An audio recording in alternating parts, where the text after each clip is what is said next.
Le 180 secondes nous emmène ce soir en Afghanistan. Depuis le retour des talibans au pouvoir en 2021, les conséquences économiques et sécuritaires sont rudes pour toute la population, mais en particulier pour les enfants. Des millions de petits Afghans sont désormais à un pas de la famine. L'ONU parle d'une catastrophe humanitaire. C'est le 180 secondes signé ce soir Julien Gall.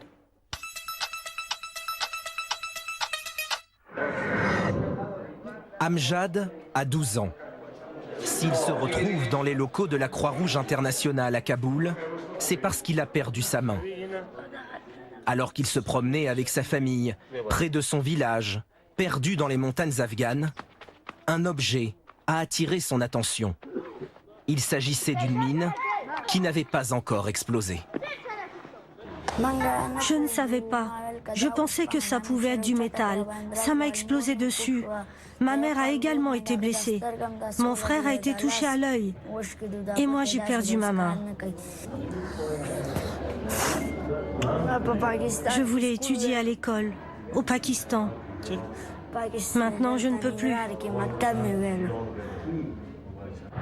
1 an et demi après le départ des États-Unis d'Afghanistan et la paix imposée par les talibans, la population peut de nouveau se déplacer.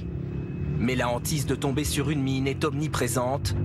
Habib est chargé de débarrasser les sols de ces engins explosifs qui jonchent le pays après 4 décennies de guerre.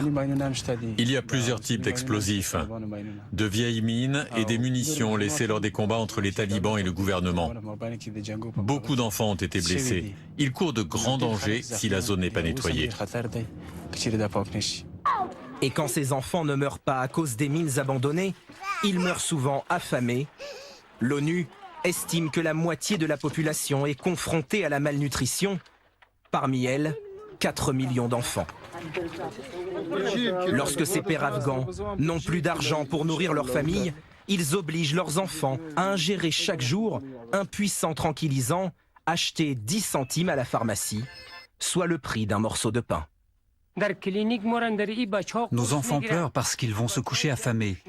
Alors nous leur donnons des comprimés pour les endormir. Il ferait mieux de mourir. Mais quand payer la nourriture ou les médicaments devient impossible, certains prennent une décision encore plus radicale. Azratullah va vendre sa fille, Nazia, à peine 4 ans. Depuis l'arrivée des talibans au pouvoir, la pratique aurait été multipliée par 3. Je vais utiliser la majeure partie de l'argent pour mon fils cadet. Regardez-le, il n'est pas nourri et a besoin d'un traitement. Je n'aurais pas vendu ma fille si j'avais eu d'autres options.